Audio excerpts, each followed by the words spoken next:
Bollywood cafe आज explain कर रहा है एक फ्रेंच अवार्ड विनिंग मूवी। इस मूवी में एक 11 साल की लड़की के साथ उसके ही फैमिली वाले क्या करते हैं और कैसे ये लड़की इस सिचुएशन से कोप अप करती है, देखेंगे हम इस मूवी में। फ्रांस की एक सिटी में एक 11 साल की लड़की टेसा अपने मॉम और डैड के साथ रहती हैं। टेसा के मॉम और डैड दोनों ही अलग अलग ऑफिस में काम करते हैं और एक वेल टू डू फैमिली से बिलोंग करते हैं। वो टेसा को ज्यादा टाइम तो नहीं दे पाते, इसलिए उन्होंने टेसा की केयर करने के लिए एक नैनी रखी है जो टेसा की केयर करती है, उसको ब्रेकफास्ट करवाती है, उसको स्कूल छोड़ती है और घर के बाकी कामकाज भी कर लेती हैं। टेसा की मॉम का डाइवोर्स हो चुका है, इसलिए टेसा अपने स्टेप डैड के घर में रहती हैं और वो अपने बायोलॉजिकल फादर को बहुत मिस करती हैं। वो हर रोज सुबह उठ के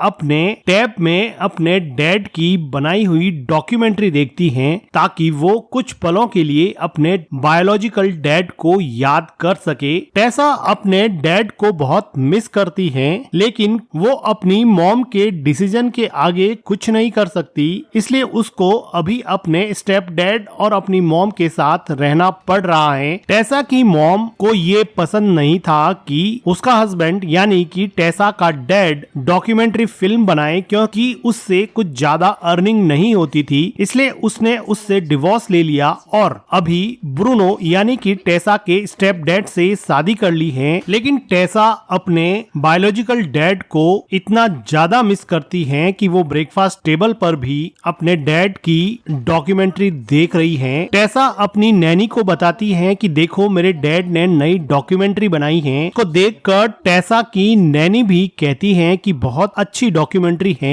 थोड़ी देर बाद में जॉगिंग करके टेसा की मॉम आती हैं और वो भी देखती है कि टेसा उसके हस्बैंड यानी कि टेसा के डैड की डॉक्यूमेंट्री देख रही है, जिसको देखकर टेसा की मॉम कहती है कि तुम्हारे डैड कितने बड़े लूजर हैं जो अभी तक डॉक्यूमेंट्रीज बना रहे हैं। जिसको सुनकर टेसा थोड़ी अपसेट हो जाती हैं। टेसा की मॉम ये बताती हैं कि आज टेसा के स्टेप डैड का बर्थडे है और बर्थडे पर उसका भाई यानी कि टेसा का मामा यहाँ पर आने वाला है। जिसको सुनकर टेसा बहुत खुश होती है, क्योंकि टेसा के मामा से बहुत बनती है। टेसा की अगर खास किसी से बनती नहीं है तो वो है उसके स्टेप डैड, क्योंकि वो बहुत ही स्ट्रिक्ट और डिसिप्लिन माने जाते हैं। टेसा अभी स्कूल के लिए तैयार हो चुकी है और उसकी नैनी उसको कहती है कि आज तुम्हारे स्टेप डैड के बर्थडे पर हम कप केक लाएंगे, क्योंकि तुम्हारे डैड को वो बहुत पसंद है और उनको हम बर्थडे सरप्राइज देंगे। जिसको सुनकर टेसा बड़ा ही ल्यूकवार्म रेस्पॉन्स देती है, क्योंकि टेसा के डैड हमेशा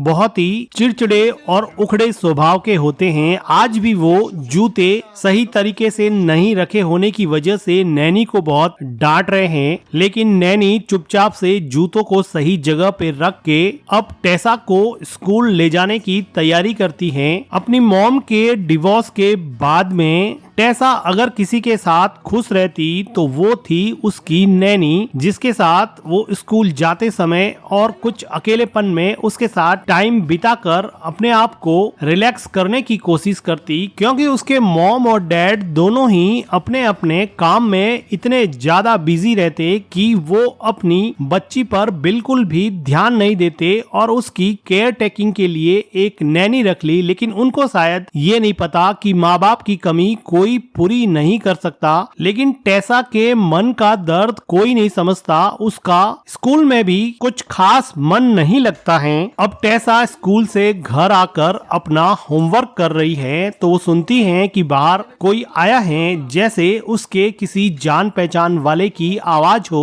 वो ये जानकर बहुत खुश हो जाती है कि उसके मामा यहाँ पे यानी कि उसकी मॉम के भाई यहाँ पर आए हुए हैं, जिससे टेसा की खूब बनती है और टेसा अपने मामा के साथ काफी ज्यादा क्लोज है। टेसा अपना होमवर्क अपने मामा को दिखाती है और वहीं पर एक सॉन्ग चल रहा होता है, जिसको सुनकर टेसा का मामा काफी खुश हो जाता है और वॉल्यूम बढ़ा देता है। जिसको सुनकर टेसा भी अभी अपने मामा के साथ खुशी खुशी झूमने लगी है और इसमें शामिल हो गई है टेसा की नैनी, जो खुद भी अब इनके साथ नाचने लगी है। टेसा और टेसा के मामा के रिलेशनशिप को देख के साफ लग रहा था कि ये दोनों एक दूसरे के साथ काफी क्लोज हैं और टेसा शायद अपने डैड का फादर फिगर अपने मामा में ढूंढ रही है और वो अपने मामा के साथ टाइम स्पेंड करना काफी ज्यादा पसंद करती है। टेसा के पास फिलहाल उसके दो फेवरेट पर्सन थे, उसकी नैनी और उसके मामा। ये तीनों मिलकर अच्छा खासा टाइम स्पेंड कर ही रहे थे कि वहां पर टेसा का डैड आ जाता है, जो इन तीनों को नाचते हुए देख के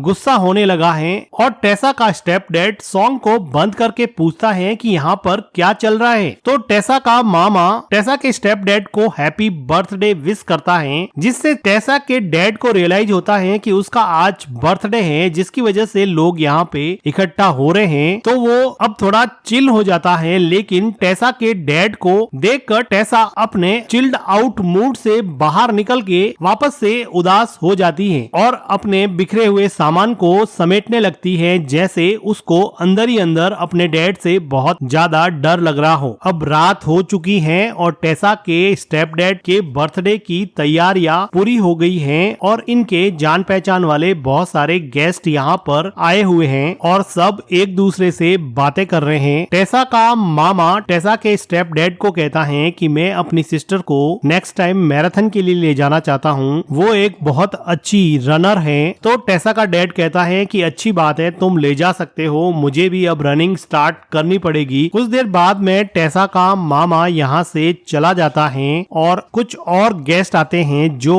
टेसा के स्टेप डैड को गिफ्ट देते हैं, उससे मिलते हैं और थोड़ी देर ये सब लोग एक दूसरे से बातें करते हैं। लेकिन इस पूरी पार्टी में टेसा कहीं भी नहीं दिखाई दे रही, क्योंकि वो एक फिश बॉल के सामने बैठकर अपनी लाइफ के रिफ्लेक्शन को देख रही हैं, ठीक इस फिश की तरह जो इस छोटे से पानी के बाउल में रेस्ट्रिक्ट हो गई है। ठीक वैसे ही टेसा भी अपनी जिंदगी में अपने फादर के लगाए हुए रेस्ट्रिक्शन में बंधी हुई है। घर में पार्टी चल रही है, लेकिन वो अकेली गुमसुम इस फिश की तरह रेस्ट्रिक्शंस की लिमिट में जैसे बंद के रह गई हो। उसका मामा उसके पास आकर उसको उसके ख्यालों से बाहर निकालता है और वो भी अब उस फिश को देखने लगा है, जो कि डायरेक्टर का एक मेटाफर है कि किस तरह से इस लड़की की जिंदगी कितने छोटे दायरे में रेस्ट्रिक्ट हो गई है। टेसा का मामा वापस पार्टी में आकर टेसा के स्टेप डैड से ज्यादा बात नहीं करना चाहता, क्योंकि उसको पता है कि टेसा यहाँ पर अब खुश नहीं है।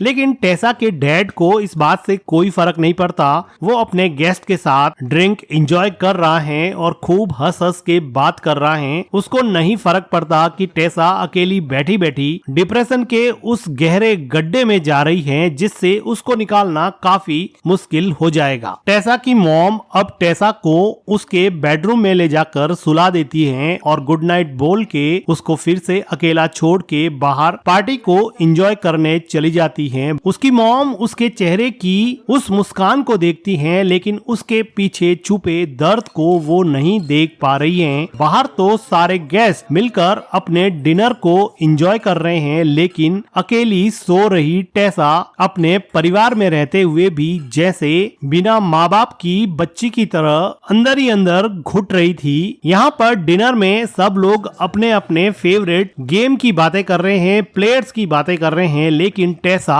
अकेली बेडरूम में सोते सोते टेडी बियर के साथ अपना टाइम काट रही है। टेसा शायद अपने डैड को याद करते करते सो गई है। अब सब लोग अपने अपने घर पे जा चुके हैं। टेसा की मॉम भी अपने बेडरूम में जाके सो गई है, लेकिन टेसा का डैड लैपटॉप पे जैसे कुछ देख रहा हो। ये टेसा के डैड का वो कुरूप चेहरा था जिससे टेसा और टेसा की मॉम और उसके आसपास के लोग अनजान थे।